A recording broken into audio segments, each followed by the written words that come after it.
नमस्कार मित्रों, शिक्षा तरु के खास कार्यक्रम एक मुलाकात शिक्षा तरु के साथ में आपका बहुत-बहुत स्वागत है। आज हमारे साथ हमारी मेहमान नलबारी असम से जुड़ी हुई हैं। हमारी मेहमान एक पूर्वोत्तर की बहुत ही प्रसिद्ध साहित्यकार हैं और हमारी मेहमान एक प्रेरक वक्ता भी हैं, बहुत सामाजिक कार्यकर्ता भी हैं और एक सलाहकार भी हैं, बहुत संवेदनशील मुद्दों पर अपनी सलाह देती हैं। आइए हम स्वागत करते हैं अपनी मेहमान श्रीमती बबीता कोमल का नलबारी असम से। मैडम आपका बहुत-बहुत स्वागत है, अभिनंदन है हमारे कार्यक्रम में। बहुत बहुत आभार आपका। आपका भी बहुत बहुत अभिनंदन। आपने मुझे शिक्षा तरु के इस बहुत खूबसूरत मंच पे बुलाया, जो संस्था इतना नेक कार्य कर रही है। मैं आपका बहुत बहुत आभार व्यक्त करती हूँ। बहुत बहुत धन्यवाद मैडम। दर्शकों, हम लोग मैडम से बातचीत की शुरुआत करें इससे पहले मैं एक संक्षिप्त परिचय देना चाहता हूँ। मैडम कई सालों से एक कथाकार नहीं हैं, बहुत सारी कहानियाँ, बहुत सारे उपन्यास इन्होंने लिखे हैं। इनकी 7 उपन्यास प्रकाशित हो चुके हैं, जिसमें काफ़ी प्रसिद्ध रहा है सोशल साइट पर भी और फेसबुक पर भी। एक बबली एक लड़की और उसके 3 सीरीज है, बबली एक लड़की, बबली एक स्त्री और बबली एक जननी, जो कि एक बायोग्राफी है। इनकी किताब काफ़ी प्रसिद्ध रही है, साथ-साथ इन्होंने कई मुद्दों पर भी अपनी किताबें लिखी हैं। मैडम को विक्रमशिला हिंदी विद्यापीठ की तरफ से विद्या वाचस्पति की मानद उपाधि भी दी गई है। मैडम जो हैं वो कई कई सारे सामाजिक मंचों पर बहुत ही कार्यरत हैं। सार्थक रूप से मारवाड़ी युवा मंच के साथ जुड़कर बहुत सारा सामाजिक कार्य कर रही हैं। प्रेरक वक्ता हैं, कई सारे ऑनलाइन पोर्टल और ऑफलाइन पोर्टल पे जाकर मैडम ने कई भी प्रेरक व्यक्तित्व से रिलेटेड कई सारे अपने आख्यान दिए हैं। और मैडम एक संवेदनशील मुद्दों पर सलाहकार भी रही हैं। कई संवेदनशील मुद्दों पर लोग इनसे सलाह लेती हैं, ऑनलाइन भी आती हैं बराबर। और साथ ही साथ फिलहाल ये स्टोरी मिरर एक वेब पोर्टल में हिंदी संपादिका के पद पर हैं। मैडम एक बार फिर से आपका स्वागत है। हम लोग बातचीत की अब शुरुआत करते हैं। हमारे साथ दर्शक भी जुड़ रहे हैं धीरे धीरे, फिर बाद में हम लोग दर्शकों को लेंगे। मैडम मेरा पहला प्रश्न आपसे है, आपके प्रोफाइल में मैंने देखा कि आप पेरेंटिंग जैसे बहुत ही संवेदनशील मुद्दों पर अपनी सलाह देती रही हैं। आज बहुत सारे पेरेंट्स के लिए बहुत कुछ चुनौती आ रही है, खासकर जो ये सोशल मीडिया का युग है और ये इंटरनेट वगैरह का युग है। साथ ही साथ जो बच्चे मोबाइल, इंटरनेट वगैरह से पूरी तरह से एडिक्टेड हो गए हैं, माँ बाप को बड़ी समस्या होती है उनसे हटाने में, कैसे बच्चों को उनसे दूर करें या कैसे उनके नकारात्मक प्रभाव से दूर करें। ये बहुत ही चैलेंजिंग है सभी माता पिताओं के लिए। हम लोग भी, हमारे भी छोटे बच्चे हैं, दिन रात मोबाइल में उलझे रहते हैं। इन चीजों पर आपकी क्या राय है, कैसे हम लोग इससे दूर हट सकते हैं मैडम? बिल्कुल, आपने बहुत अच्छा प्रश्न पूछा है और आज के समय की ये बहुत बड़ी जरूरत है। और जब से ये कोविड-19 का दौर आया है, हमारे यहाँ लॉकडाउन का दौर आया है, तब से तो मैं देखती हूँ कि हर एक पेरेंट का ये बहुत आम सवाल है कि बच्चे मोबाइल छोड़ते नहीं है। एक तो उन्हें पढ़ाई उसी पे करनी है, दूसरी बात उन्हें खेलना जी उसी में है, क्योंकि उन्हें बाहर फ्रेंड्स नहीं मिल रहे हैं, बाहर वो आ नहीं सकते हैं। तो वो दोनों बच्चों की भी इसमें गलती नहीं है, क्योंकि उनकी पढ़ाई भी उसी माध्यम से हो रही है और उनका एंटरटेनमेंट भी उसी माध्यम से हो रहा है। लेकिन जब मैं बात पेरेंटिंग की करती हूँ या हम जब पेरेंटिंग की बात करते हैं, तो मुझे लगता है पेरेंटिंग ऐसी चीज है जो बच्चा जब पैदा होता है तभी से शुरू हो जानी चाहिए। या मैं कहूंगी कि जी बच्चा जब माँ के गर्भ में होता है तब से पेरेंटिंग शुरू होती है। और हमारी गलती होती है, हम पेरेंटिंग शुरू करते हैं जब बच्चा जिद करने लगता है, 5 साल 10 साल का हो जाता है, तब हमें याद आता है कि ये बच्चा जिद्दी हो गया है, ये बच्चा रोने लग गया है। उसके पहले हमें लगता है कि तो छोटा बच्चा है, इसको क्या बोलना। पेरेंटिंग वहीं से शुरू होती है। हम छोटा सा बच्चा जब वो 1 महीने 2 महीने 5 महीने का हो, तब से हम उसकी आदतों को वॉच करें और उसे सिखाए। फॉर एग्जाम्पल, मैं एक ही बात कहना चाहूंगी, क्योंकि ये बहुत बड़ा विषय है। वैसे छोटे में जी केवल एक उदाहरण से इतना ही कह सकती हूँ। 6 साल 7 साल का बच्चा अगर वो घुटनों के बल चलने लगता है और अचानक से कोई किचन या कहीं का जाके ड्रॉयर खोलता है, उसी समय अगर उसे डांट दिया जाए, उसे ये बता दिया जाए, उसे इशारों से समझा दिया जाए कि ये वो गलत कर रहा है, उसे ऐसा नहीं करना है। ये जो बच्चे हैं, ये आंख की भाषा समझते हैं। इन्हें भी समझ में आता है कि आंखों में कब प्यार आ रहा है और आंखों में कब गुस्सा आ रहा है। उस दिन अगर बच्चे को हमने डांट दिया, तो मैं दावे के साथ कह सकती हूँ कि वो बच्चा जिंदगी में कभी उस ड्रॉयर को जाके नहीं खोलेगा। कभी वो खोल ही नहीं सकता, क्योंकि उसके सबकॉन्शियस माइंड में ये बात चली जाएगी कि मैं जो कर रहा हूँ वो मेरे मम्मी पापा को पसंद नहीं है। जी जहां तक मोबाइल की बात है, इसमें भी ऐसा ही होता है। जब 5 महीने का बच्चा, 7 महीने का बच्चा, साल भर का बच्चा खाना नहीं खाता है या वो तंग करता है, तो हम उसके हाथ में मोबाइल पकड़ाते हैं कि तुम मोबाइल हाथ में लो और कम से कम एक रोटी खा लो। या फिर मैं मेरी फ्रेंड से बात करने में बिजी हूँ, तुम इस मोबाइल में गेम खेल लो, या इसमें बच्चों के कोई भी गाने सुनना, कुछ भी। और वही बच्चे जब 5 साल 4 साल के आने के बाद मोबाइल के एडिक्ट हो जाते हैं, तो हमें फिर गुस्सा आता है और हम कहते हैं बच्चे जिद्दी हो गए। तो बच्चे जैसे हैं वो वैसे हैं जैसा हमने उन्हें बना दिया है। ये इस बात पे हमें काम करने की बहुत आवश्यकता है कि हम शुरुआत के दिनों में बच्चों के साथ कैसे फिट कर रहे हैं। बच्चा कभी भी बच्चा नहीं होता। ऐसे तो बच्चा 20 साल का बच्चा भी बच्चा ही है, क्योंकि उन्हें भी हम बच्चा कह देते हैं। 60 साल के हैं वो 20 साल के बच्चे को बच्चा कहते हैं। वो बच्चा कभी एक दिन का होता है तब भी नहीं होता, तब भी उसका सबकॉन्शियस माइंड काम कर रहा होता है। और इनफैक्ट मैं कहूंगी 80% बच्चे का ब्रेन जो है वो उसके 5 साल की उम्र तक विकसित हो चुका होता है। 80%। जब वो इतना विकसित उसका ब्रेन उन ईयर्स में होता है तो वही सबसे ज्यादा उसे पेरेंटिंग की आवश्यकता है, सबसे ज्यादा वही उसे समझने की आवश्यकता है। और वहां हम चूक करते हैं और ये चूक हमें लाइफ टाइम के लिए परेशानी में डाल देती है। तो मैं कहना चाहूंगी कि हम उस पीरियड पे बहुत फोकस करें। नहीं, अगर जिनसे चूक हो गई है, जिनके बच्चे 5 साल के आ गए हैं, 6 साल के, उनके लिए क्या सलाह है? वो कैसे उनको उनके धीरे धीरे कैसे दूर किया जाए? जी डेफिनेटली उनके लिए मैं कहना चाहूंगी कि जब सिचुएशन ऐसी आए तो एक तो मैं ये कहना चाहूंगी, बच्चे वो करते हैं जो देखते हैं, ना कि वो करते हैं जो वो सुनते हैं। जी ये लॉजिक बच्चों के साथ क्या, मैं कहूंगी लाइफ में किसी के साथ काम नहीं करता। कि हम दरवाजे पे कोई आया है, ये बहुत पुरानी कहावत है, उसी को मैं यूज कर लेती हूँ। दरवाजे पे कोई आया है और अंदर से पापा बच्चे को कहते हैं कि जाओ गेट पे जाके बोल दो कि पापा घर पे नहीं है। और वो बच्चा गेट पे जाके बोलता है पापा कह रहे हैं कि मैं घर पे नहीं हूँ। तो वो वाली बात ही मैं कहना चाहूंगी कि बच्चों से हम कहें कि मोबाइल से दूर रहो, मोबाइल अच्छी चीज नहीं है, या झूठ मत बोलो, झूठ बोलना बुरा होता है। लेकिन हम खुद बच्चों के सामने झूठ बोल रहे हैं, बच्चों के सामने मोबाइल यूज कर रहे हैं, या घंटों हम सारे वही काम कर रहे हैं, तो हम कभी भी बच्चों को बदल नहीं पाएंगे। बच्चों को बदलने का सबसे बड़ा लॉजिक मुझे यही लगता है कि हम खुद को बदलें, बच्चों के साथ टाइम स्पेंड करें, बच्चों के साथ बच्चों के दोस्त बन के हम कोई चीज समझाते हैं, हम उनके। एक बात और कहना चाहूंगी, आपने जैसा कहा कि हम इस तरह के बच्चों को कैसे संभाले, तो हमें एक बात हमेशा ध्यान रखनी चाहिए कि हम बच्चों से 20 साल 25 साल बड़े हैं केवल। इससे ज्यादा हमारे बच्चों में और हम में कोई फर्क नहीं है, लंबा फर्क नहीं है। लेकिन हमें ऐसा लगता है कि हम सतयुग की पैदाइश है और हमारे बच्चे कलयुग में पैदा हुए। अच्छा। हम हर सेंटेंस में बोलते हैं आजकल के बच्चे। हम हमारे माता पिता भी हमें कहते थे आजकल के बच्चे, हम हमारे बच्चों को कहते हैं आजकल के बच्चे।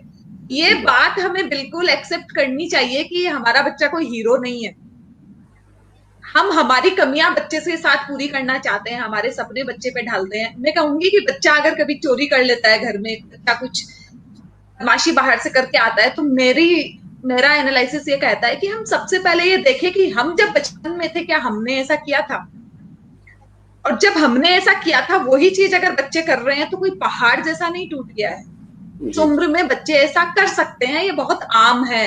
क्योंकि हमारे माँ बाप भी बुरे माँ बाप नहीं थे, उन्होंने भी हमें बहुत अच्छी परवरिश दी थी, फिर भी हमने वो सारी काम किए थे।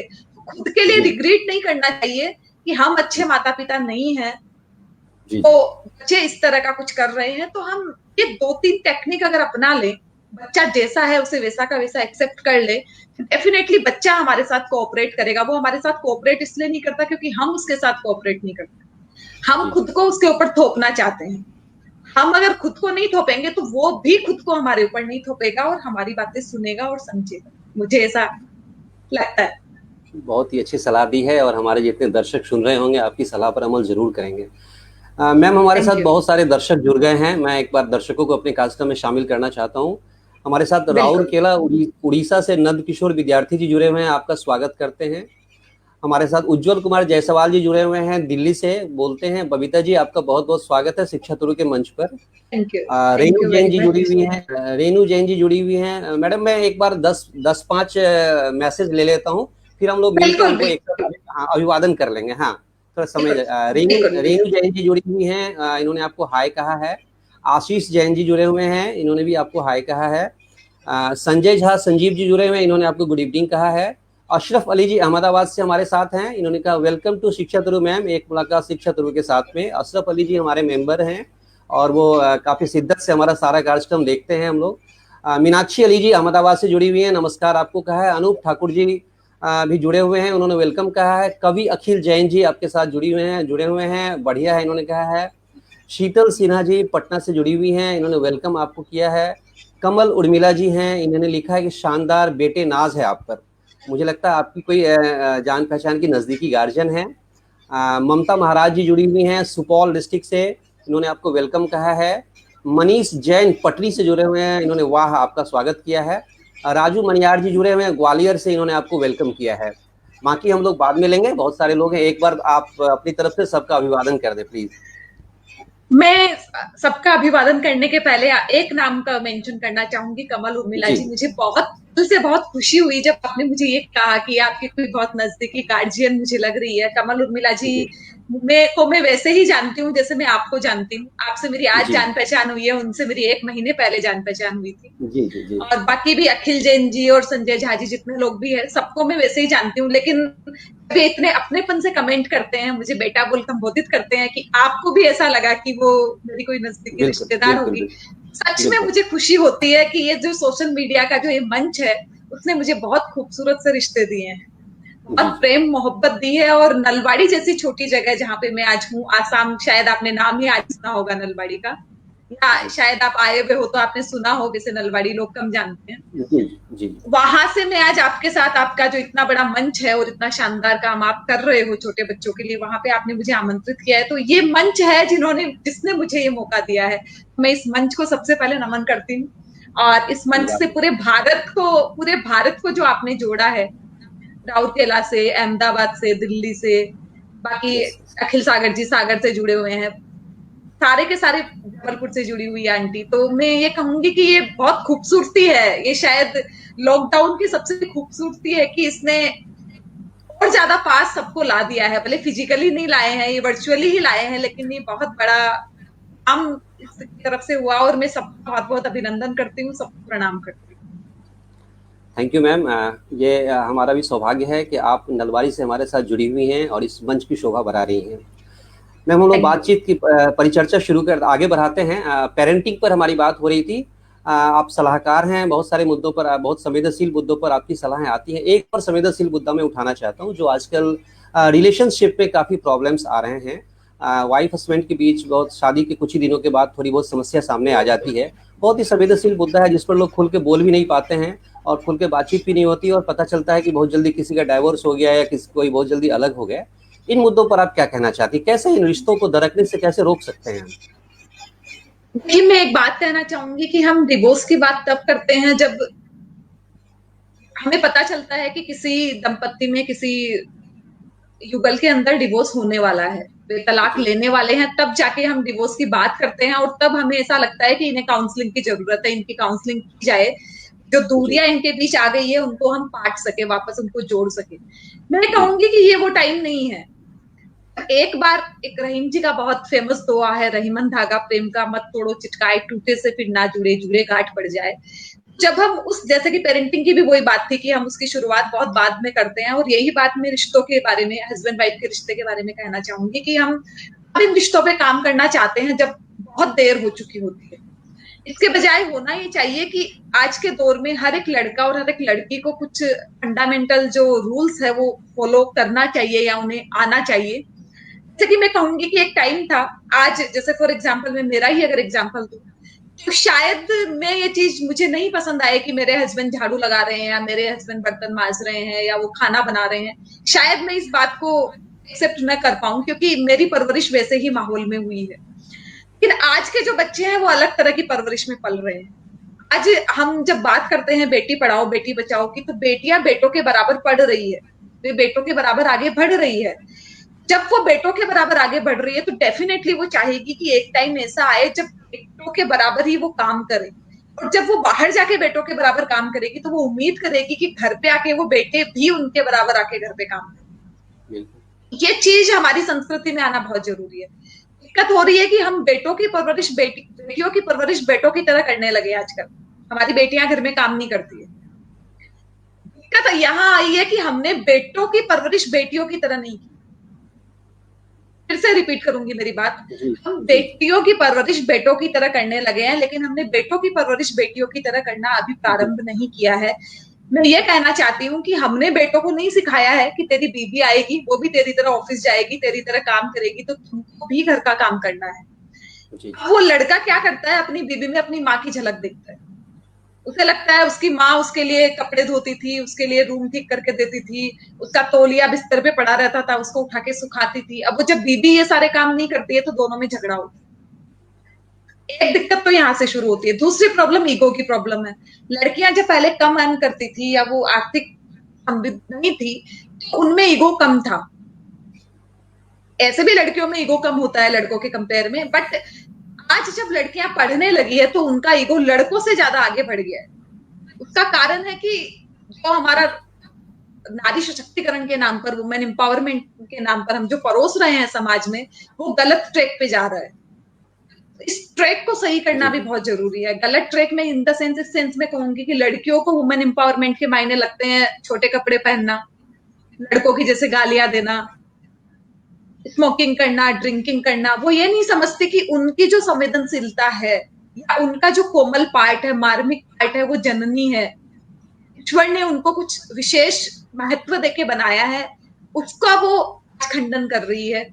वो उनका बढ़ रहा है और लड़कों की तो परवरिश हम लड़कियों की तरह कर ही नहीं रहे हैं। तो ये सारे के सारे कारण हैं आज के जमाने में सारे केसेज को बढ़ाने का। शुरू से ही शादी हो उसके पहले से ही अगर इन सारी चीजों पे लड़का और लड़की दोनों थोड़ा सा ध्यान दे दे तो शायद बहुत सारे रिश्तों को बचाया जा सकता है, मुझे ऐसा लगता है। बहुत ही खूबसूरत सलाह है मैम आपकी। हमारे साथ कुछ और दर्शक जुड़ गए हैं, एक बार मैं फिर दर्शकों की ओर मुखातिब होना चाहता हूँ। हमारे साथ पटना से अभिलाष कुमार जी जुड़े हुए हैं। इन्होंने कहा कि बहुत ही अच्छा टॉपिक उठाया है आप लोगों ने, बहुत बहुत धन्यवाद। हमारे साथ ममता महाराज जी सुपौल से जुड़ी हुई हैं। ये आपकी बात की सहमति करते बता रही कि चिल्ड्रेन कॉपी करते हैं हम पेरेंट्स की। आशिफ इकबाल साहब न्यू दिल्ली से जुड़े हुए हैं, बहुत बड़े थिंकर हैं हमारे साथ। इन्होंने लिखा है एग्रीड मैम। महक जैन जी हमारे साथ हैं। इन्होंने लिखा है कि वेलकम मैम, मेरे बेटे में बहुत इंप्रूवमेंट हुआ है, thank you ma'am, thank you very. Manish Jain ji लिखा है always a great speaker cum motivator, enjoy life. Dev Gupta ji लिखते हैं ग्रेट। सीमा कुमारी जी हैं सुपौल से, लिखती है वेलकम मैम। मनीष कुमार तिवारी जी लिखते हैं वेलकम मैम। अशोक कुमार ज्योति जी आपका स्वागत करते हैं। बबीता कोमल जी का हार्दिक स्वागत है। अजीत कुमार जैन जी लिखते हैं बच्चे जो देखते हैं उस विषय को जल्द ही पकड़ते हैं। ये तमाम दर्शक हमारे साथ हैं, और भी दर्शक हैं, फिर बाद में हम लोग लेंगे। प्लीज इनके बारे में कुछ कहें मैम आप, ये हमारे सारे दर्शक आपके साथ जुड़े हुए हैं। नहीं, इनमें से आपने जितने भी नाम अभी लिए उनमें से बहुत सारे नामों से मैं पहले से परिचित हूँ, मैं उन्हें जानती हूँ। और सब, जैसे अशोक कुमार ज्योति जी की बात अगर मैं करूँ तो वे आज के दिन बीएचयू में असिस्टेंट प्रोफेसर के पद पे कार्यरत है। बहुत मृदुभाषी और बहुत अच्छे स्पीकर है, बहुत अच्छा बोलते हैं, वो बहुत अच्छी तरह से बातों को समझाते हैं। अजित कुमार जैन जी भी बहुत अच्छे से जुड़े हुए हैं। मुझे एक चीज बहुत अच्छी लगी महक जैन जी की, और सच बताऊं तो यही खुशी मिलती है एक एज ए काउंसलर जब मैं काम करती हूँ या मैं बच्चों के साथ जब जुड़ती हूँ।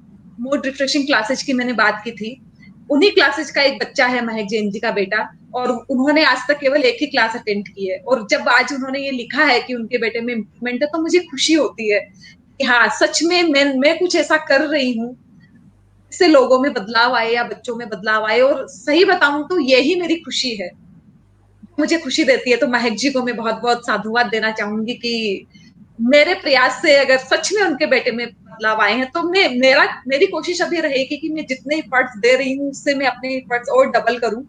मैं जितना दे सकती हूँ उतना मैं और दूं, पेरेंट्स को उससे कुछ मिले, या फिर ये जो रिश्ते जो टूट रहे हैं जिनकी हम बात कर रहे थे। और मैं आपको बताऊं कि ये लॉकडाउन पीरियड में सबसे ज्यादा रिश्ते टूटने के काउंसलिंग के केस मेरे पास आ रहे हैं। तो आ रहे हैं क्योंकि पति पत्नी की साथ रहने की आदत नहीं है, वो एक दूसरे को बर्दाश्त नहीं कर पा रहे। जो पत्नियां ये कहा करती थी कि मेरे पति के पास मेरे लिए टाइम नहीं है, वो रात को 10 बजे पहले घर नहीं लौटता है, वो पत्नी ये कहने लग गई थी कि ये कब जाएंगे थोड़ी देर के लिए बाहर। सच है, क्योंकि मैंने प्रैक्टिकली इस बात को महसूस किया है, क्योंकि ऐसा केस आए हैं मेरे पास। मैं कहना चाहूंगी कि हमें हर एक, हम होता है ना, हम आदतों के बहुत जल्दी गुलाम होते हैं जी। तो जैसा है उसको वैसा हम एक्सेप्ट करने के इतने आदी हो जाते हैं कि थोड़ा भी उसमें बदलाव आता है तो उसे हम सहन नहीं कर पाते, और इसी कारण रिश्ते टूटते हैं। तो ये हम थोड़ा सा ध्यान रखें, खुद को हर एक सिचुएशन के लिए रेडी रखें, तो शायद हम बहुत बेहतर कर सकते हैं। और सबको तो मैं बहुत बहुत धन्यवाद कहना चाहूंगी जो अपना कीमती समय निकालकर मुझे सुन रहे हैं, मुझे देख रहे हैं। बहुत बहुत थैंक यू सबको। Thank you. हमारे एडमिन ग्रुप से एक सवाल आपके लिए आ रहा है कि what is the reason for your positive personality. Reason बता दें आप, हमारे एडमिन ग्रुप के लोग जानना चाहते हैं आपके बारे में। अब मैं सबसे पहले तो उन्हें धन्यवाद कहना चाहूंगी कि उन्हें मेरी पर्सनैलिटी पॉजिटिव लगी है, तो इसके लिए धन्यवाद सबसे पहले तो। कि सही में अगर बताऊं, मेरे पॉजिटिव एटीट्यूड का अगर कोई कारण है तो वो आप सब। जी जी। ये सबसे बड़ा कारण है, आप सब इन द सेंस जो भी मुझे सुनते हैं, जो भी मुझे देखते हैं, या जिन्होंने मुझे प्रेरणा दी है, प्रेरणा देके यहाँ तक पहुंचाया है, वो सबसे बड़ा कारण है। क्योंकि जब मैंने मेरा, अगर आप इजाजत दे तो मैं अपनी लाइफ स्टोरी को थोड़ा सा आपके साथ शेयर करना चाहूंगी, शायद मैं इस सवाल का जवाब दे सकूं। हाँ प्लीज। मेरा जन्म पोछोर में हुआ था। पोछोर राजस्थान का बहुत छोटा सा गांव है। जी जी। वहां पे मैट्रिक तक स्कूल थी, गवर्नमेंट स्कूल मैट्रिक तक थी, वहां से हमने पढ़ाई की। मैं डॉक्टर बनना चाहती थी, जी जी। लेकिन उस जमाने में हम, मेरे घर में इतनी आजादी नहीं थी, या मैं कहूंगी कि परमिशन नहीं थी कि मैं हॉस्टल में जाके पढ़ सकूं, क्योंकि कोछोर में स्कूल नहीं थी। मुझे ननिहाल जाके पढ़ना पड़ा, और वहां पे साइंस नहीं थी, तो मुझे कॉमर्स लेनी पड़ी। इस तरह से मेरा जो सपना बचपन से मेरे टीचर्स ने या मेरे हेडमास्टर जी ने मुझे जो दिखाया था डॉक्टर बनने का, वो उसी दिन टूट गया था। ये पहला मुकाम था। ठीक है, फिर कंप्रोमाइज करके मैंने 12th तक पढ़ाई की कॉमर्स से, और उसके बाद में फिर मेरा सपना टूटा कि मैं बीकॉम भी नहीं कर पाई, मैं ग्रेजुएट भी नहीं कर पाई, और मुझे आसाम आना पड़ा। इस तरह से वहां मेरी लाइफ में पड़ा एक और ब्रेक लगा कि मेरी पढ़ाई बीच में रह गई। उस बच्ची की पढ़ाई बीच में रह गई जो स्कूल में टॉपर रहा करती थी, या जिसके टीचर ने या हेडमास्टर जी ने हमेशा ये कहा था कि ये बच्ची अपनी लाइफ में जरूर कुछ करेगी, लेकिन वो कुछ नहीं हो पाया, सब कुछ रह गया। जी। लिखती थी, कभी लिखती थी, कभी नहीं लिखती थी, कुछ लिखा। और मेरे आसपास जितने भी लोग हैं वहां में, अगर उस जमाने में, उस टाइम में मैं अगर 1000 लोगों का भी अगर नाम लेती, उनमें एक नहीं था राइटिंग से जुड़ा हुआ था, न पढ़ने से न लिखने से। 1000 लोग बता रही हूँ मैं, शायद मैं जानती ही नहीं थी तब तक 1000 लोगों को। उस माहौल में मैं पली बड़ी थी। धीरे धीरे मैंने लिखना शुरू किया। सन 2000 में एक आचार्य श्री हमारे गुवाहाटी में आए थे, उन्होंने मुझे प्रेरणा दी और मैंने कुछ लिखा, फिर छूट गया बीच में। ऐसे करके करके 2014 तक मुझे कोई जानता नहीं था। 2014 पूरे 5 साल पहले तक कोई नहीं जानता था कौन बबीता कोमल है। बबीता कोमल में थी नहीं, तब मेरा नाम बबीता जैन हुआ करता था, मेरा नाम भी तब बबीता कोमल नहीं था। उसके बाद में मैंने फेसबुक में लिखना शुरू किया, और ये फेसबुक में लिखने की प्रेरणा मुझे एक बच्चे ने दी थी। विपल जैन नाम है उनका, मैं बड़े गर्व के साथ उनका नाम लेना चाहूंगी। वो मेरे देवर लगते हैं। एक दिन वो घर आए, वो इंजीनियर है। मैं एक किस्सा आप सबके साथ बांटना चाहती हूँ कि हमारा एक प्रयास किसी को कहां तक पहुंचा देता है, इसलिए मैं बांटना चाहूंगी ये किस्सा। वो नलवाड़ी आए, मैं बहुत एक्साइटमेंट के साथ उनका इंतजार कर रही थी कि 1 साल बाद वो घर आए हैं। मेरी बहुत अच्छी उनसे पटती थी, वो काफी बातें हम शेयर करते थे एक दूसरे से। वो घर आए, मेरे घर की दहलीज उन्होंने पार नहीं की। मैं घर के अंदर सोफे पे बैठी थी और उनका इंतजार कर रही थी। वो घर के बाहर से चिल्लाना शुरू किया उन्होंने, आप अपने आप को क्या समझती हैं, आप भी बाकी सारी लेडीज की तरह हो गई, इतना अच्छा लिखा करती थी, सब कुछ बर्बाद कर दिया, दिन भर टीवी दिखा लो। अनफॉर्चुनेटली मैं टीवी ही देख रही थी, उस टाइम टीवी चालू थी। टीवी दिखा लो, गपशप करवा लो, सास बहू की बुराइयां करवा लो। खूब चिल्लाए वो वहां खड़े खड़े, और लौट गए, घर के अंदर नहीं आए। वो लौट के चले गए वहीं से, मैं आपसे बात नहीं करता, आपसे मुझे कोई रिलेशन नहीं रखना। जब आपने अपनी इतनी अच्छी आर्ट, लिखने की आर्ट को बर्बाद कर लिया है, मुझे कोई लेना देना नहीं है आपसे। और वो चले गए। मुझे इतना गुस्सा आया कि एक मुझसे 10 साल उम्र का छोटा बच्चा, उस टाइम को शायद 20-21 साल के रहे होंगे, मुझे इतनी सारी बात सुना के चला गया। वो ऐसा कैसे कर सकता है? और मैंने गुस्से में एक आर्टिकल लिखा। अगर आपको ध्यान हो, उस टाइम दमोह में, बदायूं में एक रेप केस हुआ था। 2 बहनों को एक साथ पेड़ पे लटका दिया था, बहुत चर्चित रहा था ये वाला कांड। मैंने उस पर एक आर्टिकल लिखा गुस्से में।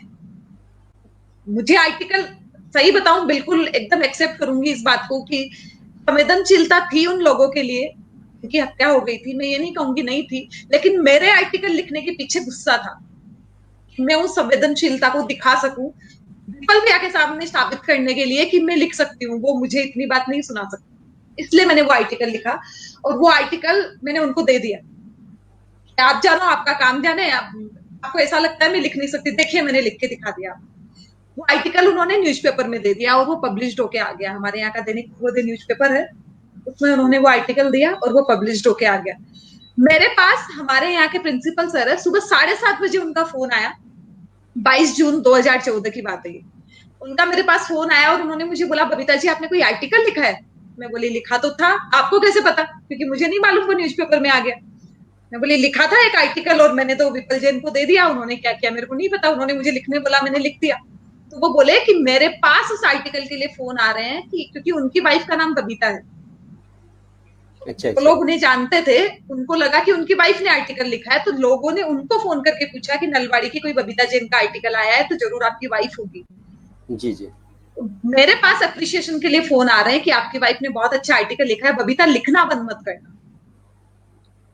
वो दिन और आज का दिन 22 जून 2014 और आज मैंने एक दिन के लिए अपनी कलम नहीं रखी, मैं हर दिन कुछ ना कुछ लिखती हूँ। मैं ये कहना चाहती हूँ इस वाकये के माध्यम से कि हम किसी को प्रेरणा देने में पीछे ना रहे। इसीलिए मैंने मोटिवेशन का ये जो चुना, इसमें विपुल भैया बहुत बड़ा कारण थे। मुझे ऐसा लगता है शायद अगर विपुल जैन नहीं होते मेरी जिंदगी में तो शायद आज मैं आपके बीच भी ना होती। और यही कहानी मेरे बबीता कोमल बनने की है। मेरी मम्मी का नाम कोमल है। जब मेरी पहली किताब आने वाली थी, मैं हूं बबली एक लड़की, उसमें मैंने एक वाकया डाला है जिसमें जो लड़की है उसकी एक पात्रा है डबली, वो अपना नाम डम्पी दिनेश करती है। उसके पापा का नाम दिनेश होता है तो वो डम्पी दिनेश अपना नाम रखती है। मैंने ये ऐसे ही डाल दिया, मतलब मैं लिख रही थी तो अचानक से ये लाइन मेरे दिमाग में आई, मैंने डाल दी। मैंने कोई सोचा नहीं था इस बारे में। फिर मुझे दिमाग में आया कि जो चीज मेरी सोच में आके मैं राइटिंग में लिख सकती हूँ वो मुझे अपने जीवन में उतारना चाहिए। लेकिन मुझे पापा का नाम देने का दिमाग में नहीं आया, क्योंकि पापा के नाम से तो ऐसे था कि हर कोई मुझे जानता है कि मैं सुरेश जैन की बेटी। बचपन से आज तक हम यही इंट्रोडक्शन देते आए हैं। लेकिन मेरी मम्मी जिसने मुझे ये बनाया, छोट जैसी नेगेटिव सिचुएशन में उन्होंने मेरे दादी दादा से झगड़ के मुझे पढ़ाया, मुझे ननिहाल पढ़ने भेजा, उनका नाम छिप जाता है, कोई नहीं जानता मेरी मम्मी कोमल है। मैंने उनका नाम अपने नाम के साथ जोड़ लिया कि मैं, उन्होंने जो मेरे लिए किया मैं शायद इससे बेहतर और कुछ नहीं कर सकती। मैं बबीता जैन से बबीता कोमल बनने की मेरी ये कहानी है। और इस कहानी में मोटिवेशन ही सबसे बड़ा पार्ट है तो मुझे विपुल जैन से मिला। तो मैं सोचती हूँ कि अब मुझे हर किसी को मोटिवेट करना चाहिए, क्योंकि मैं बहुत जरूरी पार्ट इसको मानती हूँ। और मुझे मोटिवेट आप सब करते हो। जब से मैंने लिखना शुरू किया तो अब मुझे ऐसा होता है कि मुझे पढ़ने वाले या मुझे सुनने वाले मेरे बारे में क्या सोचेंगे, अगर कोई नेगेटिव बात कर दूं या मैं उन्हें नेगेटिव शो होंगी, वो मुझसे कैसे प्रेरणा ले पाएंगे, कैसे सीख पाएंगे। तो आप सब है जिनकी वजह से मैं मोटिवेट कर पाती हूँ। बड़ा था जवाब, बट नहीं, बहुत ही अच्छी सोच है मैम, और आपकी जो ये जीवन की घटना है, वाकया है, काफी प्रेरणात्मक है। आपने अभी चर्चा की किताब के बारे में, हम आपकी साहित्यिक यात्रा पर आना ही चाहते थे। हमारे एक दर्शक ने अहमदाबाद से, अशरफ जी ने सवाल भी रख दिया कि बबीता जी, बबली एक लड़की, बबली एक स्त्री, बबली एक जननी के बारे में कुछ बताएं। जी हाँ, आपकी किताब ये काफी प्रसिद्ध है ऑनलाइन और ये भी है, आप इनके बारे में बताएं हमारे दर्शक को। जैसे कि आपने कहा कि ये बायोग्राफी है, तो मैं कहना चाहूंगी ये बायोग्राफी नहीं है, ये अच्छा फिक्शन किताब है। बायोग्राफीज अच्छा। मैंने दूसरी लिखी है और दूसरी किताबें मेरी बायोग्राफीज की है। मैं क्षमा चाहता हूँ, मुझे शायद मैं पढ़ रहा था आपको, कोई बात प्रोफाइल नहीं, हाँ, मिस्टेक होगी जी। कोई बात नहीं, इसलिए मैंने क्लियर कर दिया कि जी दर्शकों को कोई गलतफहमी ना हो। जी जी जी। मैं जब मुझे कुछ लिखना था फेसबुक में, क्योंकि मेरे जो रीडर्स थे वो चाह रहे थे कि मैं कोई सीरीज शुरू करूं। जिस दिन जी मैं सीरीज शुरू करने बैठी, मुझे लगा मैं कुछ ऐसा लिखूं जी इसमें मैं समाज की जितनी बुराइयां हैं या एक लड़की को जितनी दिक्कतों का सामना करना पड़ता है, मैं उन सारी दिक्कतों को ले सकूं, उन सारी जी परेशानियों को मैं चोट कर सकूं एक कहानी के माध्यम से। क्योंकि मैं अगर आर्टिकल लिखूंगी तो लोग पढ़ेंगे नहीं, लोगों को इतना मजा उसमें नहीं आएगा जितना मजा एक स्टोरी में आएगा। जी वहां से मैंने बबली कैरेक्टर चुना। इत्तेफाक से हम 4 भाई बहन हैं, 4 भाई बहन है, लेकिन मैंने जहां से स्टोरी ली तब हम थे 4 भाई बहन, मेरे एक भाई की डेथ हो गई। तो मैंने वही बेस लिया। बेस मैंने केवल इतना लिया 4 भाई बहन वाला, बाकी कुछ भी सेम नहीं था उसमें। 4 भाई बहन का मैंने बेस लिया, वही गांव का मैंने माहौल चुना, जैसा कोछोड़ था वैसा मैंने गोरू जो मैंने गांव का नाम दिया है वो चुना और वहां से कहानी शुरू की।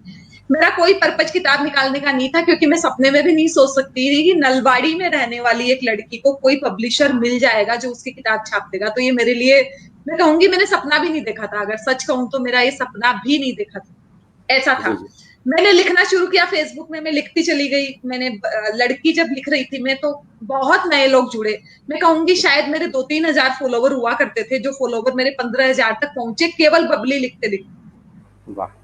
इतनी सबको पसंद आई लड़की, बबली में भी केवल लड़की। जी वहीं से सबने मुझे कहा कि आप इसको पब्लिश करवाओ। मैं सबसे एक ही बात कहती थी कि मैं अपने पैसे से तो करवाऊंगी नहीं, क्योंकि ये मैंने मन से मेरा सोचा हुआ था कि मैं अपना लेखन अपने पैसे से नहीं छपवाऊंगी, कुछ भी हो जाए भले ही, क्योंकि उसकी वैल्यू नहीं होती, उसकी वैल्यू वहीं खत्म हो जाती है जब तक आपको कोई पब्लिशर ना मिले। मुझे पब्लिशर कौन मिलेगा? फेसबुक में लिख रही थी तो आधे लोग तो बेवकूफ कहते थे कि इतनी बड़ी बेवकूफ है, इतनी अच्छी स्टोरी लिख रही है और फेसबुक में लिख रही है, इसका कोई मतलब ही नहीं है, कोई मीनिंग नहीं निकलेगा, कोई किताब ही नहीं छापेगा। और मुझे कौटिल्य बुक्स से एक दिन फोन आया, मैसेज आया मेरे मैसेंजर में कि आप बहुत अच्छा लिखती है, हम आपकी किताब छापना चाहते हैं। ये था कि अंधे के हाथ बटेर लगने जैसा। मैंने उनसे बात की, उनसे डील्स वगैरह फाइनल हुई, सब कुछ फाइनल हुआ और सच में उन्होंने मेरी किताब निकाल दी। तो जिस दिन मेरे हाथ में बबली लड़की आई थी तो ऐसा था मेरे साथ कि ये सच है कि सपना है कोई। और उसके बाद तो देखिए एक के बाद कई सारी किताबें आ गई। तो वो जो खुशी थी, वो जो था, वो लड़की की सफलता ही थी कि स्त्री आई और स्त्री के बाद जननी आई। अब मैं ये कहना चाहूंगी कि ये किताब है क्या? ये किताब एक लड़की की कहानी, एक आम लड़की की कहानी। वो कोई खास नहीं है, आम लड़की है जो इस तरह के संघर्षों के अंदर जीते हुए कैसे खुद को आगे बढ़ाती है और कैसे खुद को एडजस्ट कर पाती है हर एक चीज में। और वो लड़की जब, हेलो जी प्लीज बताएं। कुछ हाँ मैम, दिक्कत है? नहीं आपका सोलो आ गया, प्लीज बताएं। आपका पूरे स्क्रीन पे आपका है, प्लीज प्लीज। हाँ, नहीं वो मैंने देख लिया, लेकिन कुछ डिस्टर्ब आ रहा था इसलिए बोला मैंने। चलिए कोई बात नहीं। जी जी जी।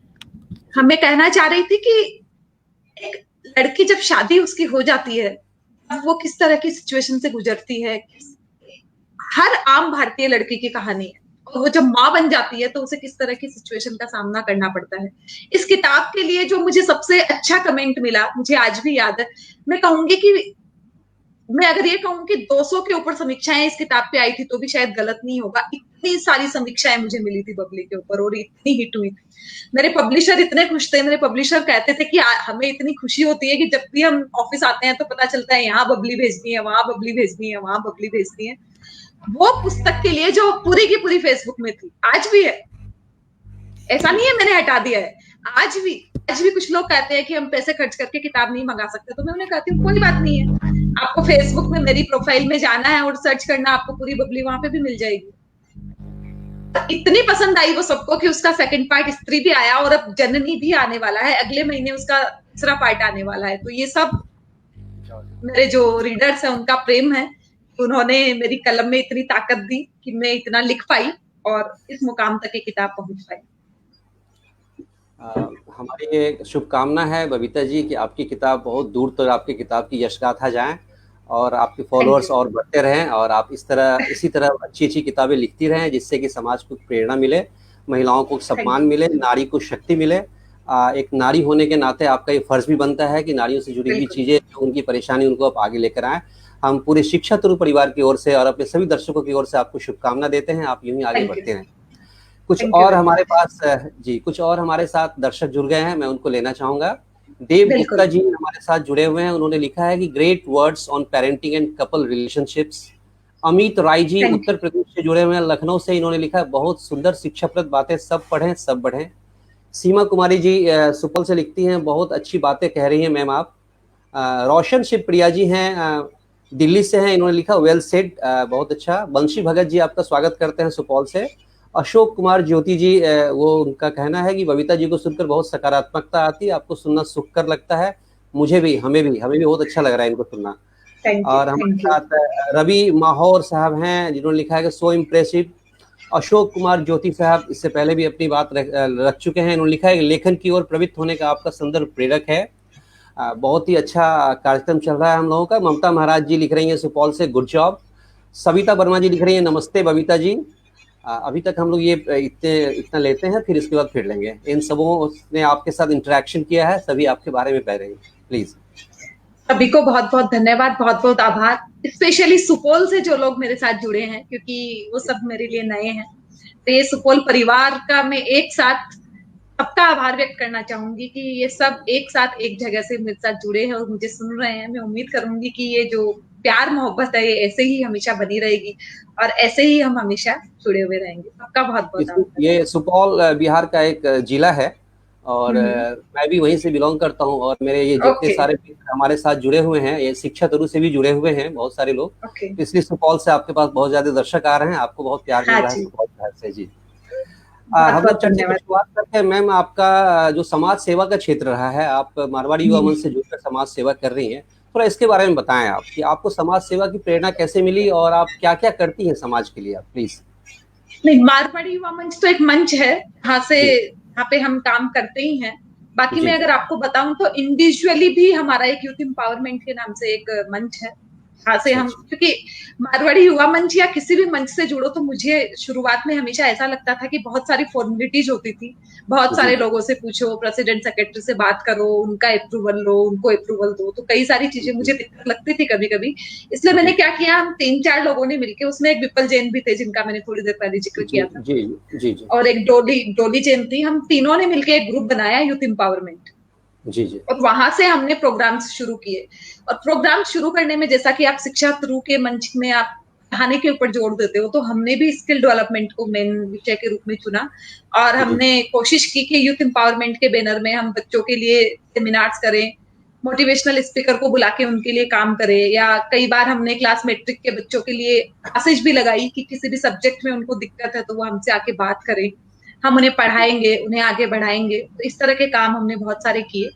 और मारवाड़ी युवा मंच तो है ही अपनी जगह, उसके साथ तो हम जुड़ ही रहे हैं। मारवाड़ी युवा मंच या अहिंसा मैत्री परिषद, और भी बहुत सारे ग्रुप है, अखिल भारतीय मारवाड़ी महिला सम्मेलन, बहुत सारे ग्रुप है, लॉट्स ऑफ। आपने मारवाड़ी युवा मंच का नाम इसलिए देखा क्योंकि मारवाड़ी युवा मंच की कई सारी ब्रांचेस ने पिछले 2-3 महीने में मुझे अपने यहाँ बहुत इन्वाइट किया है। जी जी एजे जी जी। स्पीकर में एजे स्पीकर में वहां गई हूँ, जैसे अभी आपने मुझे अपने यहाँ आमंत्रित किया है, वैसे ही एजे स्पीकर में उनके यहाँ गई हूँ, तो आपने शायद मारवाड़ी युवा मंच का नाम ज्यादा देखा।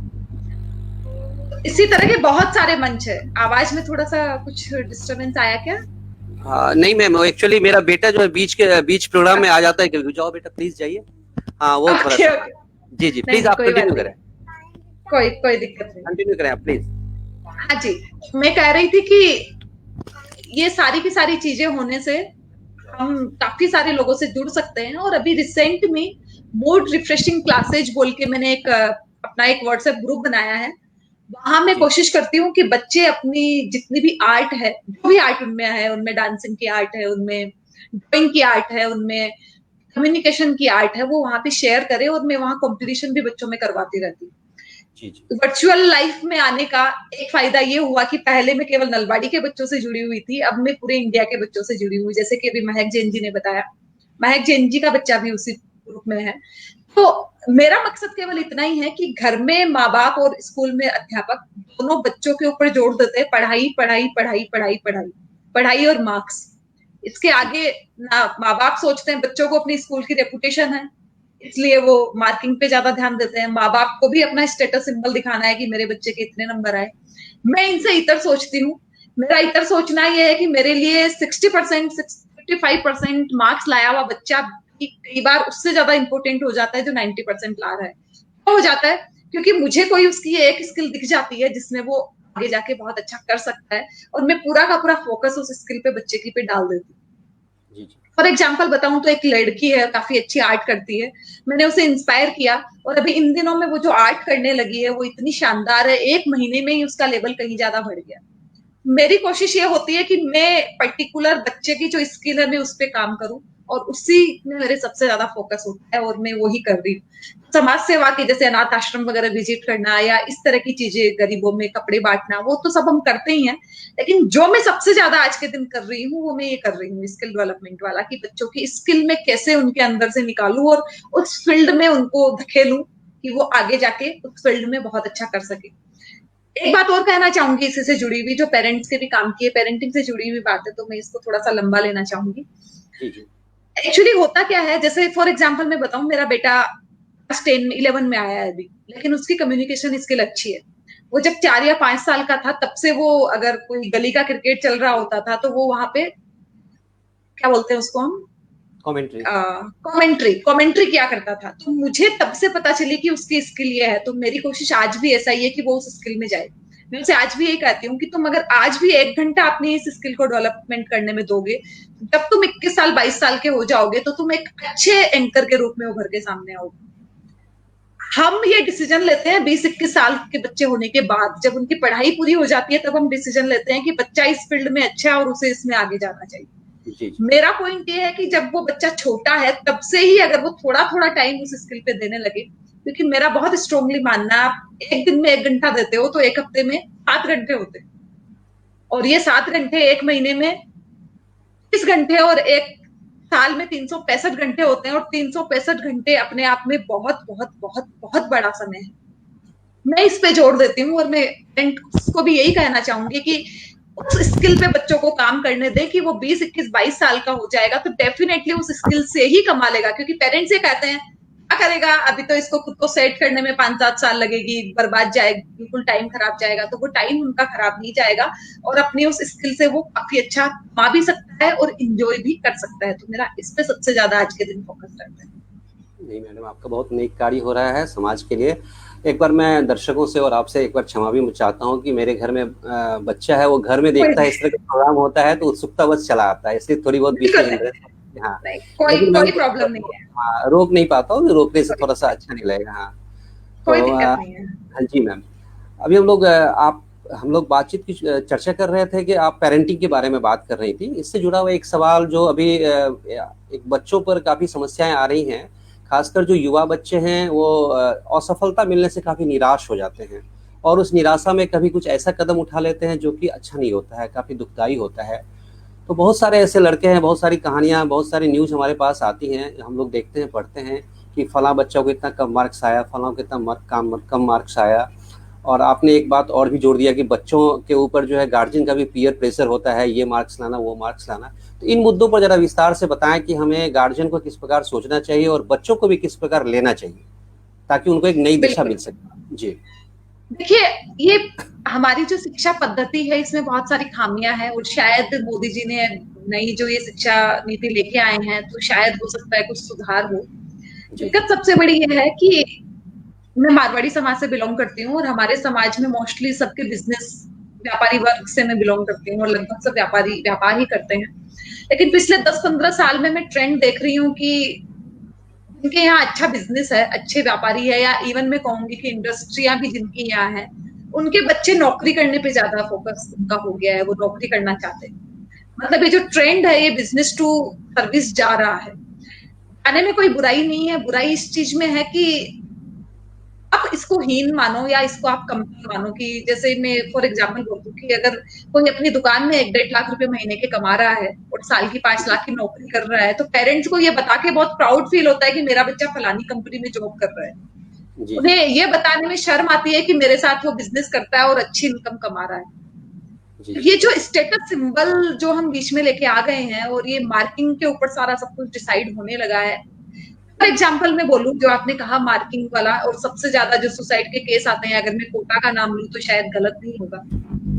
कोटा आज के दिन हक माना जाता है डॉक्टर और इंजीनियर से जुड़े हुए पेशे के लोगों के लिए।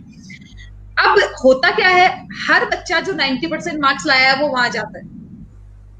85% में। अब हमारे यहाँ पे स्किल से मतलब नहीं है, हमारे यहाँ मतलब मार्क्स कितने आए। मोस्टली बच्चे, मैं बताऊं आपको, मैं पेरेंट में जब ये काउंसलिंग करती हूँ बच्चों से पूछती हूँ, बच्चे आपको क्या लेना है, जैसे मैट्रिक, बच्चे क्या जवाब देते हैं मुझे, 90% बच्चों का जवाब होता है रिजल्ट आने के बाद डिसाइड करेंगे। आपको क्या स्ट्रीम चुननी है, बच्चों का जवाब होता है रिजल्ट आने के बाद डिसाइड करेंगे। अगर रिजल्ट 80 अबव आया तो साइंस लेंगे, और 80 से लो आया तो हम कॉमर्स या आर्ट्स लेंगे।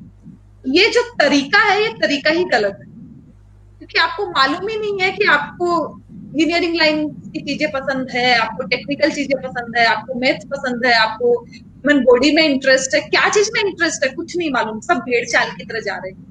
ऑब्वियसली जिसका कभी इंटरेस्ट ही नहीं रहा ह्यूमन बॉडी में, लेकिन कोई कारण से उसके 90% मार्क्स आ गए, वो कैसे डॉक्टर बनेगा, इम्पॉसिबल है। और यही कारण है कि इस फील्ड में सबसे ज्यादा कंपटीशन है। क्या है, क्योंकि हर कोई वहां जा रहा है, बाकी फील्ड में इतना कंपटीशन आपको नहीं मिलेगा जितना डॉक्टर और इंजीनियरिंग में मिलेगा। मैं पेरेंट्स से कहना चाहूंगी कि इस दौर से निकल के बाहर आए। अल्टीमेटली सक्सेसफुल पर्सन वो बनता है जो बहुत अच्छा अपना अर्निंग कर रहा है और शांति से जी रहा है। उसके लिए डॉक्टर या इंजीनियर होना या कोई सर्विस में ही होना जरूरी नहीं है, ना उसका गवर्नमेंट जॉब में होना जरूरी है, ना प्राइवेट सेक्टर में उसका एमएनसी वगैरह में जॉब में होना जरूरी है। जरूरी है जो वो कर रहा है उसमें वो 100% दे रहा है। ऐसा कोई लॉजिक नहीं है कि, क्योंकि मैं आपको बताऊं मेरी बीकॉम भी कंप्लीट नहीं हुई, लेकिन आज मैं स्टोरी मिरर में पोर्टल में, मैं बॉम्बे बेस्ड कंपनी है, मैं नलबाड़ी बैठ के काम करती हूँ। ऐसा कोई कोई लॉजिक ऐसा नहीं है, तो इसमें नहीं फंसना चाहिए पेरेंट्स को, नहीं तो बच्चों से उनको हाथ धोना पड़ता है।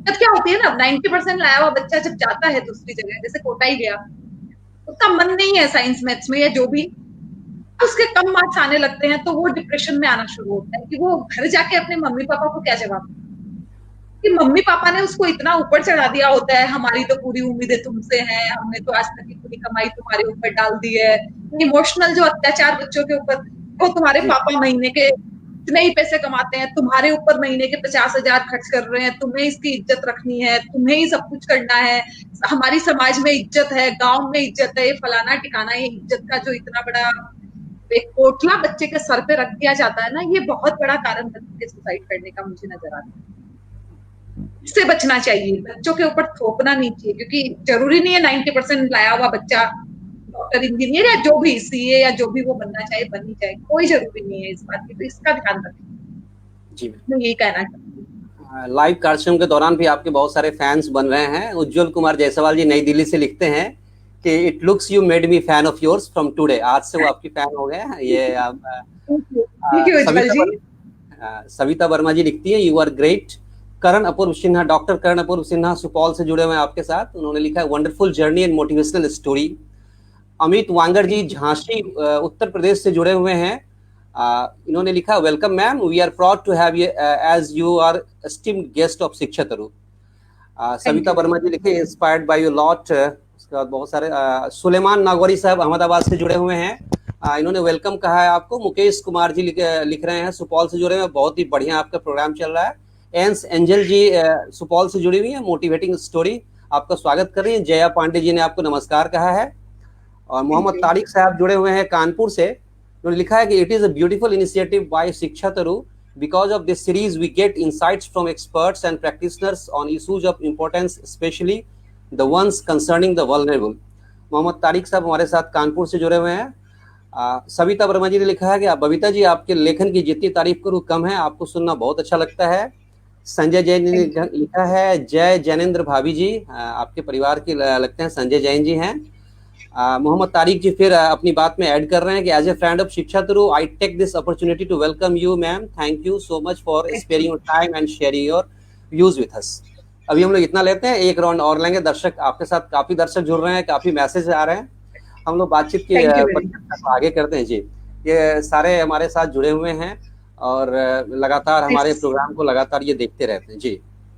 तो पॉल परिवार की तो मैं बहुत ही आभारी हूँ, क्योंकि मुझे बहुत एकदम बोलते हैं ना कि कर्णों के अंदर मनों के अंदर उनका स्नेह मिल रहा है। बाकी तो जो और लोगों का, सविता जी, इन सब के लिए तो मैं कहूंगी कि ये तो मेरे, कि मैं पिछले 1-1.5 महीने से सविता जी से जुड़ी हुई हूँ, तो ये तो मुझे अपने, वो बोलते हैं ना कि घर में जब नया मेहमान आता है तो उसका थोड़ा स्पेशल स्वागत किया जाता है, तो सुपौल वाले मेरे लिए उस कैटेगरी में है, और सविता जी बिल्कुल वो वाले हो गए जिनसे मैं काफी दिन से साथ हूँ। तो सबका मैं बहुत बहुत आभार व्यक्त करती हूँ और बहुत बहुत धन्यवाद कहना चाहूंगी सभी को। जी मैम, ये हमारे जितने भी दर्शक जुड़े हुए हैं ये हमसे बहुत प्यार करते हैं, ये हमारे साथ लगातार सभी कार्यक्रम में हमारे साथ रहते हैं और हमारे नए मेहमान का भी बहुत दिल से स्वागत करते हैं। और आपका ये कार्यक्रम काफ़ी रोचक हो रहा है, लोग काफ़ी जुड़ रहे हैं इससे, आपकी बातें काफ़ी प्रेरणात्मक लग रही, लोगों को बहुत ही अच्छा लग रहा है। मैडम हमारे पास 10-12 मिनट और बचे हुए हैं, 10-12 मिनट और बचे हुए हैं, तो हम लोग चाहते हैं और कुछ जरूरी चीज़ों पर हम लोग चर्चा कर रहे हैं। हम लोग जैसे बच्चों की शिक्षा पर काम करते हैं, हमारी जो संस्था है वो बच्चों की शिक्षा को गोद लेती है और हमारे जो वॉलंटियर्स मेंबर्स हैं या हमारे जो अधिकारी हैं इस पर ज़्यादा फोकस करते हैं कि हम लोग जो गरीब और असहाय बच्चों की शिक्षा को कैसे आगे बढ़ाएं। इसके लिए हम उन्हें अच्छे स्कूल में भी डालते हैं और उनकी पढ़ाई को ट्रैक भी करते हैं। हमारे मेंबर्स उनके साथ लगे भी रहते हैं कि आप कैसी पढ़ाई कर रहे हैं, क्या कर रहे हैं, उनके घर भी आते जाते हैं, मतलब एक पूरा सिस्टम हमारा तैयार है। लेकिन हम चाहते हैं, चूंकि आप इस फील्ड में काफ़ी दिनों से हैं और इसलिए हम आपसे एक राय चाहते हैं, मतलब आपसे एक सलाह चाहते हैं कि हम इसमें और क्या अच्छा कर सकते हैं, शिक्षा थ्रू में और क्या अच्छा कर सकते हैं। अभी हमारा काम मूलतः प्राइमरी बच्चों पर है, जो कि छोटे बच्चे, उन पर हमारा काम हो रहा है। फिर हम लोग आगे, हमारा प्रोजेक्ट है आगे भी जाने का, बड़े बड़े बच्चों पर भी। तो आप क्या सलाह देती है मैडम हमारे इस कार्यक्रम में, और हम लोग क्या बदलाव करें, क्या चेंज करें? बिल्कुल, सबसे पहले तो मैं शिक्षा तरु के पूरे टीम को बहुत बहुत साधुवाद देना चाहूंगी, बहुत बहुत उनका आभार व्यक्त करना चाहूंगी कि वे ऐसा काम कर रहे हैं। और आज के दिन ये बहुत आवश्यकता है, बहुत बड़ी आवश्यकता है। देखिए, हम हमारे घर के बच्चों को तो संभाल लेते हैं, या मैं कहूंगी कि शायद उनको ही नहीं संभाल पाते हैं, लेकिन फिर भी आपने उस ऐसे दौर में टाइम निकाल के इन जो असहाय गरीब जो बच्चे हैं उनके लिए आप इतनी मेहनत कर रहे हैं, ये अपने आप में मैं कहूंगी कि एक किसी मंदिर में दान देने की बजाय बहुत बहुत बड़ा पुण्य का काम आप कर रहे हैं। पुण्य भी मैं पुण्य पाप से तो चलो मैं नहीं जोड़ती चीजों को, फिर भी मैं ये कहना चाहूंगी कि ये बहुत बड़ी समाज सेवा है, या फिर ये कहूँ हमारा सामाजिक दायित्व है जिसे आप अच्छी तरह से निभा रहे हैं। शायद हम कहीं ना कहीं चूक जाते हैं, तो इसके लिए मैं एक बार फिर से बहुत बहुत आभार पूरी की पूरी टीम का व्यक्त करना चाहूंगी, क्योंकि मैं भी इस समाज का हिस्सा हूँ, इसलिए मैं आभार व्यक्त कर रही हूँ। आपको साधुवाद तो ही रही हूँ, साथ में आभार व्यक्त कर रही हूँ कि आप ऐसा कर रहे हैं, क्योंकि मुझे ऐसा लगता है कि आप मेरे लिए भी कुछ कर रहे हैं, क्योंकि यही समाज मेरा भी है, मैं भी इसी समाज में रहती हूँ। आप समाज के डेवलपमेंट के लिए काम कर रहे हैं, डेफिनेटली बहुत अच्छा काम है। जहां तक बात है कि हम कैसे और उसमें सुधार कर सकते हैं, तो मुझे लगता है कि आप पहले से ही बहुत बढ़िया कर रहे हैं। आप कह रहे हो कि आप उनको ट्रेस भी करते हैं, उनसे मिलते भी हैं, उनसे बात भी करते हैं, लेकिन मैंने एक चीज देखी है जी। एक प्रश्न आया अनंत किशोर जी का, इसे हम बाद में लेते हैं, अभी ये मैं हाँ पूरी बात करूं उसके बाद हम इस पे बात जी जी, करते हैं। प्लीज प्लीज प्लीज जी। मैं कहना चाहूंगी कि एक बात मैंने नोट की है, मैं जब भी जाती हूँ इस तरह की स्कूल्स में जो जहाँ पे हमारे आर्थिक स्तर में जो थोड़े निम्न वर्ग के हमारे जो भाई बहन हैं उनके बच्चे जिन स्कूलों में पढ़ते हैं, मैं जब उनमें जाती हूँ तो उन बच्चों का फोकस पढ़ाई पे नहीं होता, अनफॉर्चुनेटली मुझे कहना पड़ेगा। उन बच्चों का फोकस होता है कि गवर्नमेंट जो मिड डे मील दे रही है वो उन्हें मिल जाए और बस वो खुश रहे। जब उनके पेरेंट्स से मैं बात करती हूँ जाके, तो वो पेरेंट्स कहते हैं हमें क्या करना है, बच्चों को ज्यादा पढ़ा के वो एक सिग्नेचर करना सीख जाए बस बहुत है, हमारी इससे ज्यादा बड़ी कोई उम्मीद नहीं है। तो मैं ये चाहती हूँ कि हम इन बच्चों में उम्मीद जगाएं, उन पेरेंट्स में उम्मीद जगाएं, उनके मन में जो कहते हैं ना हम जैसे माहौल में रहते हैं उसका असर आ जाता है।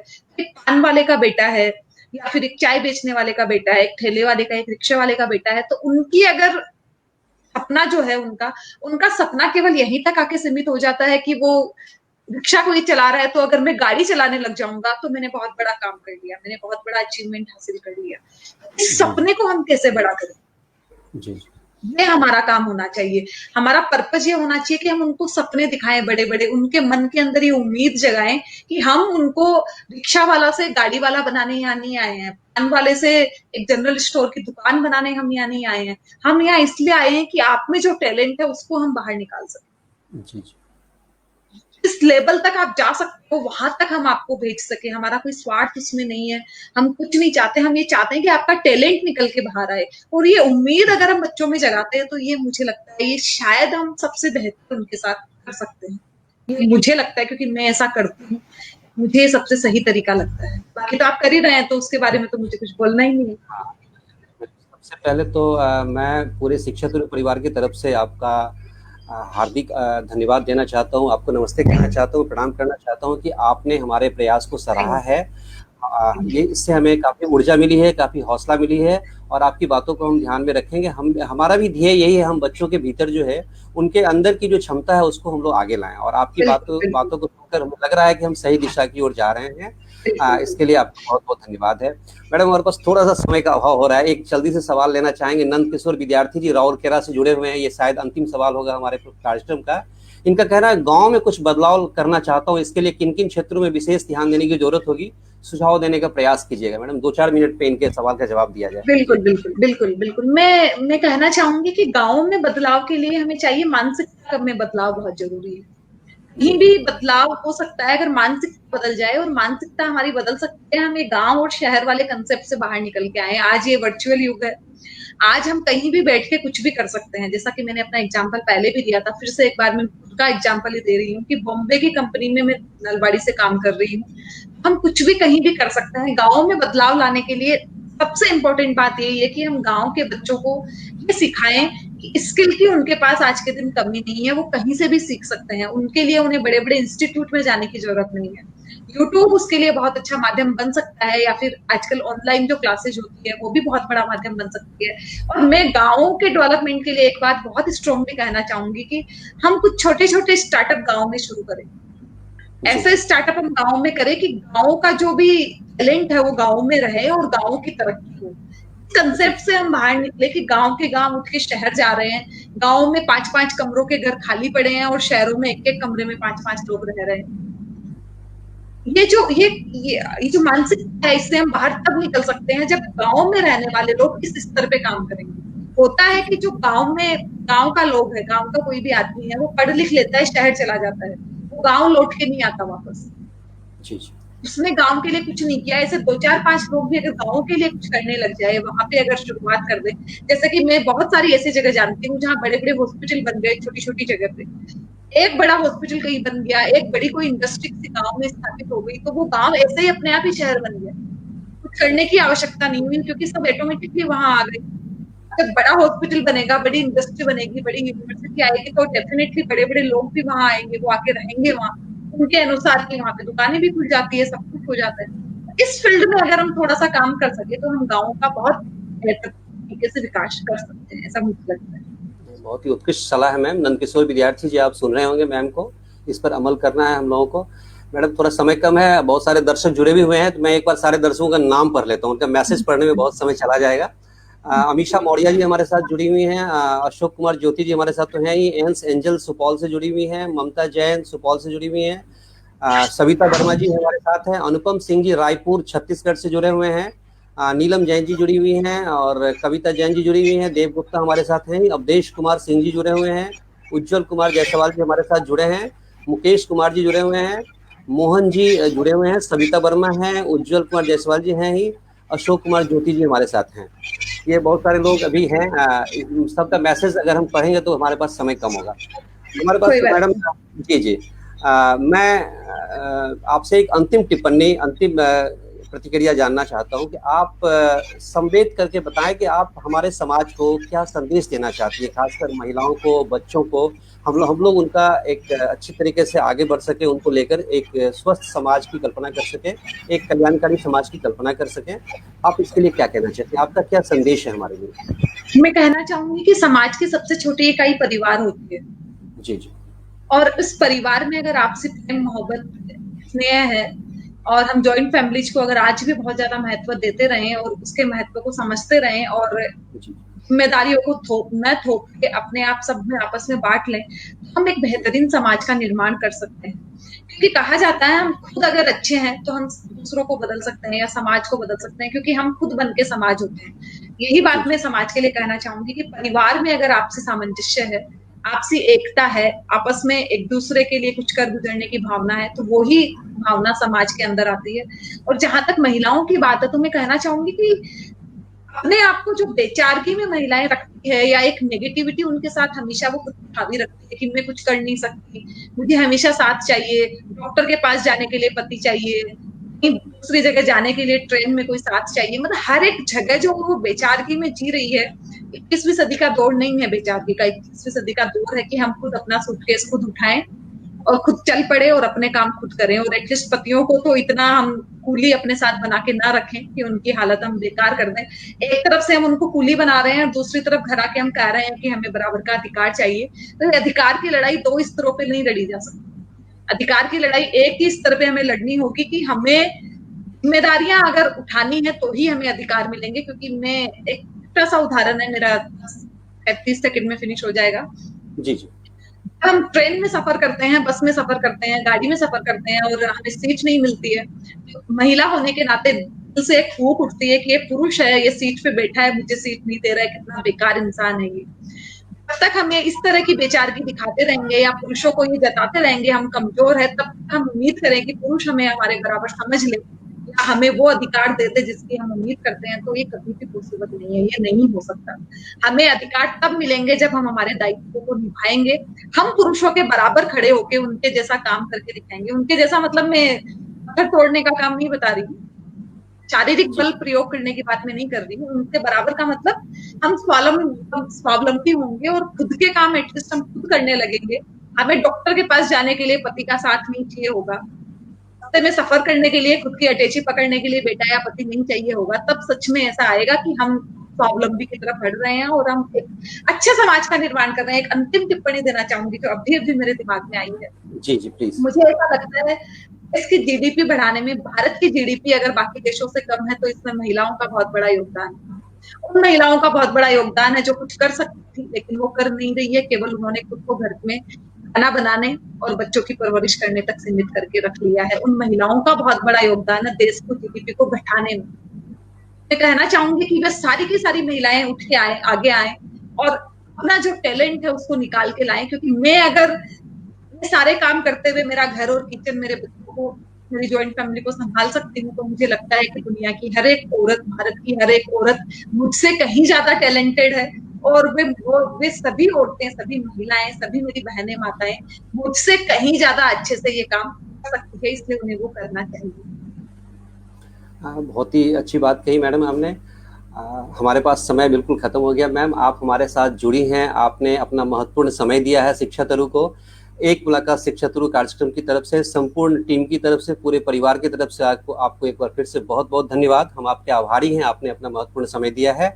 आगे भी हम कोशिश करेंगे एक बार आपको और लें, चूंकि बहुत सारे लोगों की प्रतिक्रियाएं हम लोग नहीं ले पाए हैं, तो देखते हैं भविष्य में फिर से एक बार आपसे समय लेकर हम लोग कार्यक्रम करेंगे। आप हमारे साथ जुड़ी रही, इसके लिए बहुत बहुत धन्यवाद मैम, बहुत बहुत धन्यवाद। मैं भी आपका और शिक्षा तरु परिवार का बहुत बहुत आभार व्यक्त करना चाहूंगी कि आपने मुझे आमंत्रित किया। आप पटना से हैं, मैं नलबाड़ी से हूँ, लेकिन ये इतने हैं जिन्होंने जोड़ा, और खास तौर से आपके जो बहुत सारे साथी जो आपके गांव से मेरे साथ जुड़े हैं। सियोल नाम बताया ना आपने? सुपौल, सुपौल, सुपौल। सॉरी, गलत नाम मैंने बोला। सुपौल से जुड़े हैं, उन सबका मैं बहुत बहुत आभार व्यक्त करना चाहूंगी, और चाहूंगी कि वो ऐसे ही जुड़े रहें और हमेशा मेरी राइटिंग के लिए, मेरी काउंसलिंग के लिए या मेरे मोटिवेशनल स्पीचेज के लिए अपनी टिप्पणी देते रहे कि मैं उनमें और सुधार हमेशा करती रहूं। आप सबका बहुत बहुत आभार। Thank you very much ma'am. Thank you. दर्शकों, हमारे साथ आज मेहमान थी नलबाड़ी से श्रीमती बबीता कोमल जी। उम्मीद है आपको ये कार्यक्रम काफ़ी पसंद आएगा। उनकी प्रेरक बातों से हमको बहुत कुछ सीखने का मौका मिला है और बहुत सारी प्रेरणाएं मिली हैं। इसी तरह हम और सारे प्रेरक व्यक्तित्व को आप अपने कार्यक्रम में लाते रहेंगे। आप हमारे साथ जुड़े रहें, आप इतनी देर हमारे साथ जुड़े रहें, आपने इस कार्यक्रम को मन से देखा, इसके लिए आपका बहुत बहुत आभार, बहुत बहुत शुक्रिया। नमस्कार, शुभ रात्रि।